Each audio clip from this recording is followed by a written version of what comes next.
Alright, the truth is, not all exercises are built equally. Some exercises are better than others. Today we're going to go over the top 10 best exercises for fat loss. Let's talk about it.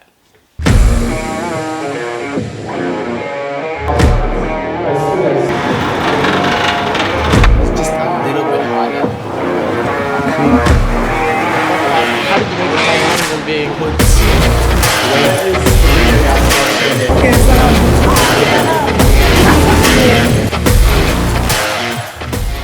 Welcome back to the channel, guys. My name is Simanga Michael Njapa.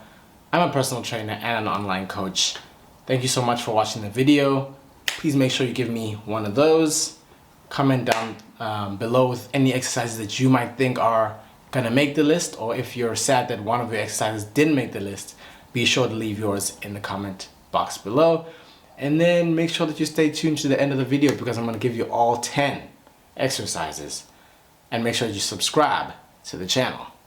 Let's do this. Okay, so before we get into the movements and the exercises, I want to preface this all by saying, of course, what I did just there was making sure that you guys I capture your attention, but it really is no exercise that burns fat better than another exercise. The actual thing that burns fat is you being in a calorie deficit or an exercise surplus. That's the main driver of the fat loss or weight loss in some cases, because you could do any of these movements or exercises I'm going to tell you about, but if your diet is messed up and you're in a calorie surplus, it's probably not going to work. And again, no exercise targets fat loss directly. What does that is the calorie deficit or the exercise surplus, how you eat, etc., etc.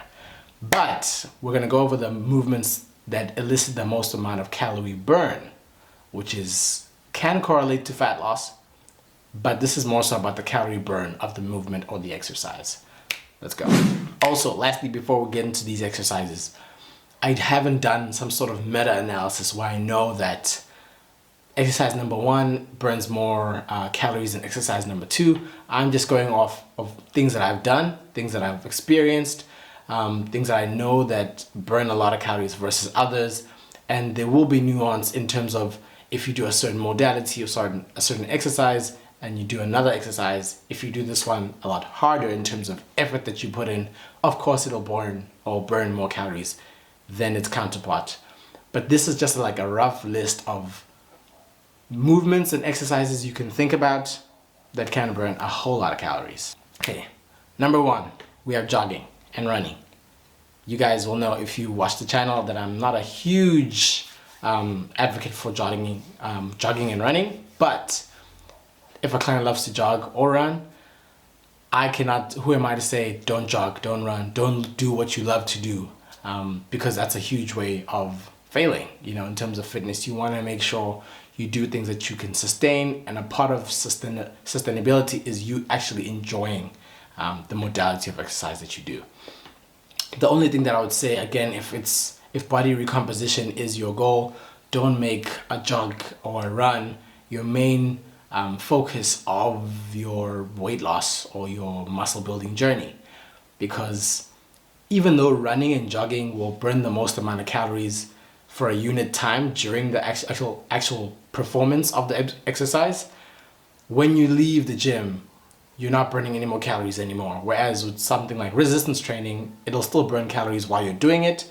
And then because you're building muscle, it teaches your body and your metabolism to be faster. So you end up burning more calories at rest and more calories overall in general. So yeah, that's a good one. But again, if your goal is body recomposition, don't make that one your main thing to go through. Number 2, we have HIIT. And that is high intensity interval training.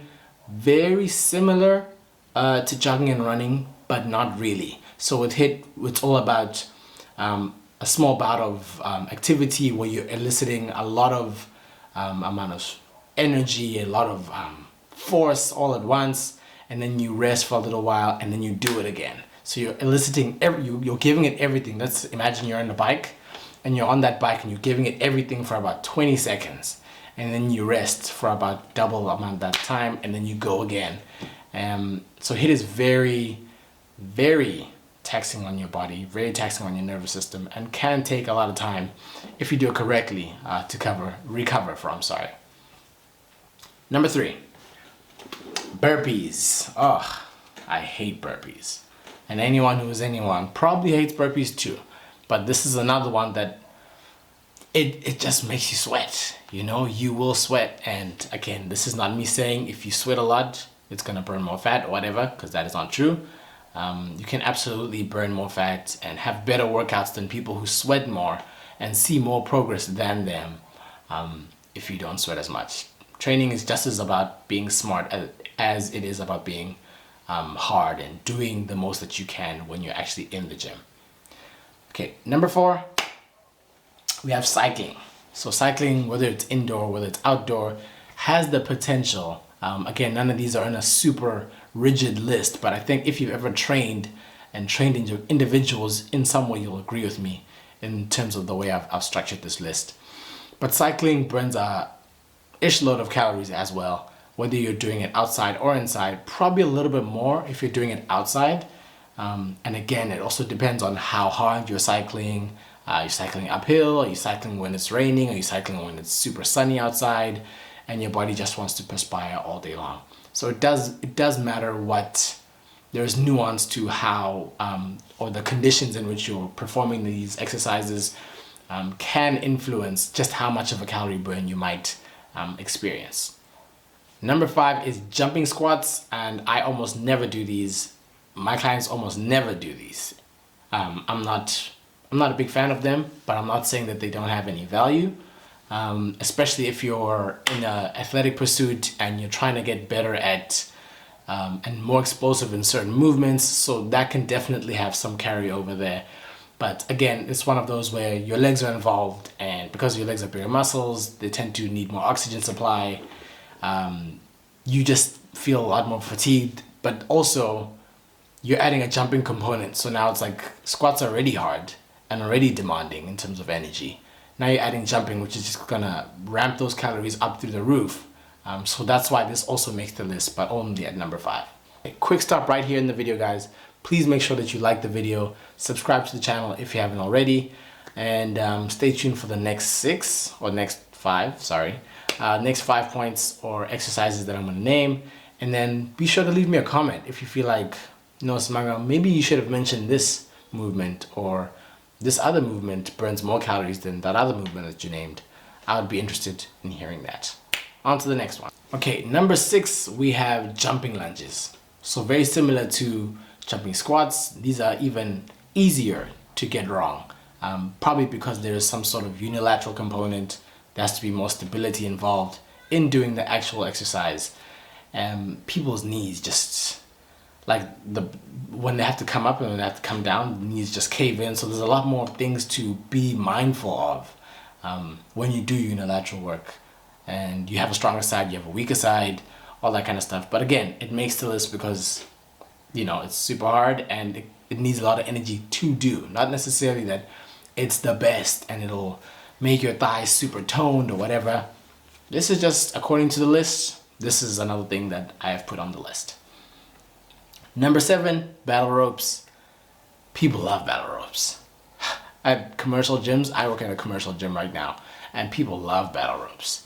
It's one of those where you see it in music videos, you see it in, you know, internet stuff, you know, and so people see their favorite fitfluencer doing it, and they're like, oh wow, they're ripped and they do battle ropes, so I guess if I do battle ropes, I'll also get ripped.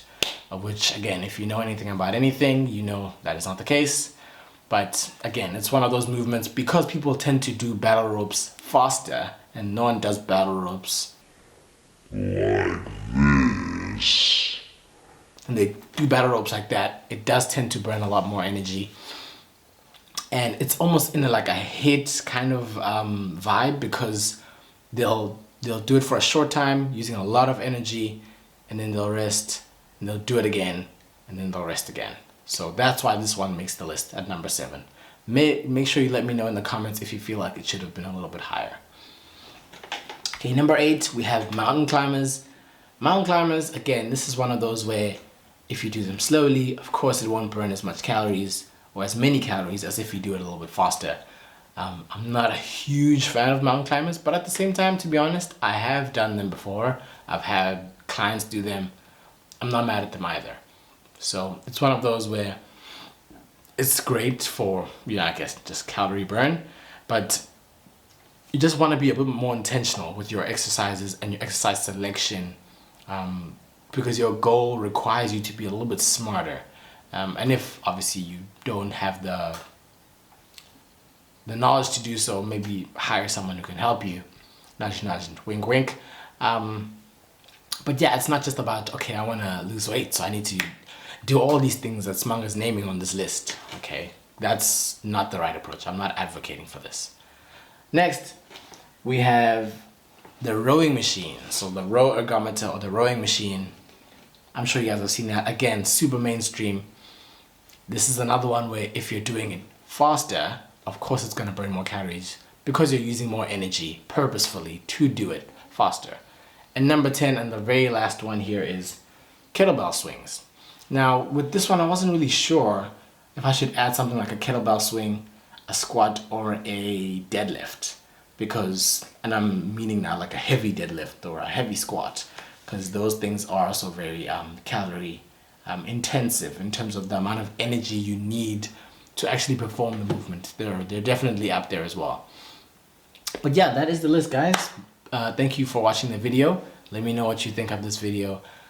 Not the most useful video in terms of this is what you can take away from it and do this A, B, C, and D, but I think it's good for you guys to know the list, but also what I said in the beginning of the video is crucial in terms of no one exercise is going to burn fat off of your body more than another one. In fact, the thing that burns the fat is your diet, your calorie deficit, your exercise surplus, those kind of things.